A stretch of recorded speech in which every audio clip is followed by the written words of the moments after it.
let's talk about masteries. How's it going, everybody? robvonshoe here. I am going to be going over my personal mastery setup that I use every day for day-to-day questing, day-to-day alliance quest, alliance war, what I wind up running for about 90-95% of all content in the game.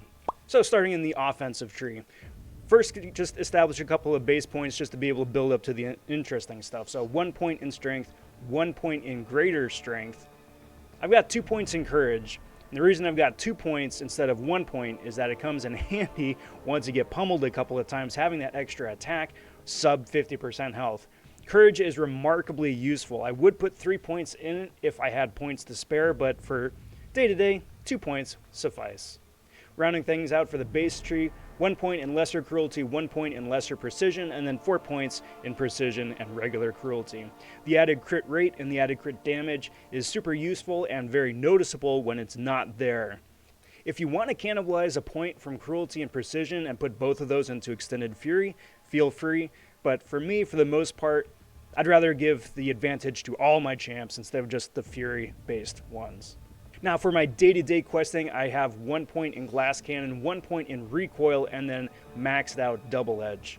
I've been running the damage ouchie masteries here for years now, and honestly, it feels bad when that damage isn't there. I've gotten used to playing around with throwing my specials strategically so as to minimize the recoil. I only have 3 points in double edge and 0 points in liquid courage, just because double edge falls off after a little bit of time, whereas liquid courage, that poison just is always there. Plus, there are a lot more champions with resistance or immunity to bleed damage than to poison. And then we've got 2 points in despair as well. Having your debuffs reduce healing and healing rates is extremely useful. Especially when it comes to some of the alliance events when your opponent most likely has willpower, or for nodes where regen is just all over the place. My defensive tree is the most sparse of the 3 different trees. I don't really invest a whole lot into defense. I like to bring the fight to the opponent as opposed to, having my back up against the wall and having them bring the fight to me. So it's just some base stuff, basically enough points here to unlock willpower. So I got 1 point in vitality, 4 points in greater vitality for higher benefit, maxed out block proficiency, that comes in handy, 3 points in salve, 3 points in recovery, with 1 point in willpower. These 3 combined wind up giving you the max amount of heals possible, and it's another reason why I don't put any points into liquid courage above, because the poison reduces the usefulness of these 3 masteries. This applies to all different regen, right? Not just for the vitality. So if your champion has heals at all, it's going to be benefited by recovery. Plus, with as many non-damaging debuffs and nonsense in the game, currently willpower is going to wind up helping out all over the place. Then brings us to the third tree, the proficiency tree, and this is where I am very heavily stacked with the rest of my points. I've got 3 points in parry. I like the increased stun time plus the reduction of damage, tied in with the earlier mastery of block proficiency that really helps on your perfect parries. Limber, I've got 3 points out of the max of 5 just to reduce incoming stuns. If you don't plan on getting stunned or parried, then this doesn't do a whole lot, but having a few points in here certainly helps for some of the nodes and some of the annoying nonsense. I've got 3 points into Stupefy to increase the duration of my stuns. It's super useful for Alliance War when the opponent most likely has Limber maxed out, just to give yourself enough time to be able to either counter, attack, or evade.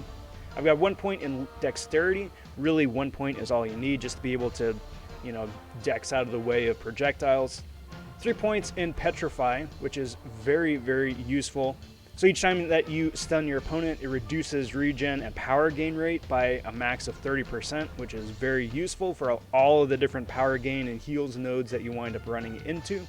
3 points in Pacify, which reduces ability accuracy, which is very, very helpful. And then 3 points in Mystic Dispersion, which of all the different class masteries is frankly the only useful one. But I've got 3 points in there just to be able to get a little bit of power back for all my Mystic champs. Now for day-to-day usage, this serves me extremely well. It's very well rounded, it benefits 90% of all of my champions in all content, and gives me a lot to work with both offensively and defensively as well. Now, obviously, your mileage may vary, just depending on which champions you enjoy running, your top-ranked champs, or your opponent. Obviously, the masteries here are going to reset all over the place. If you're looking to do high-end content, I definitely recommend maxing out the damage masteries here, 3 points in liquid courage. If you've got champions who inflict a lot of bleed debuffs, or going up against super tanky opponents, I definitely recommend throwing points into deep wounds and assassin. Or if your top champ is a Mystic champ, 5 points in Mystic Dispersion makes pretty much all Mystic champs god tiers. Now, if you're just starting off fresh with a blank mastery preset and you're starting to build up, what should you focus on first? Obviously, parry and dexterity are the most important masteries you're ever going to use in the game, so focus on those first. After the mastery reset, I believe these are the first ones you can unlock, but afterwards, once you start unlocking some of the mastery cores, my recommendation is to focus on the defensive tree. Get the salve, unlock it, recovery unlocked, and build up to willpower. Being able to have those extra heals are going to be so remarkably useful going through some of the early content into some of the more challenging fights. Being able to recoup some of the damage you're taking from chip damage by being hit into the block is going to be so remarkably useful. I very much recommend it. Focus on the attack second. Focus on yourself first. But there we go. That is my setup that I'm running at the start of 2022 here.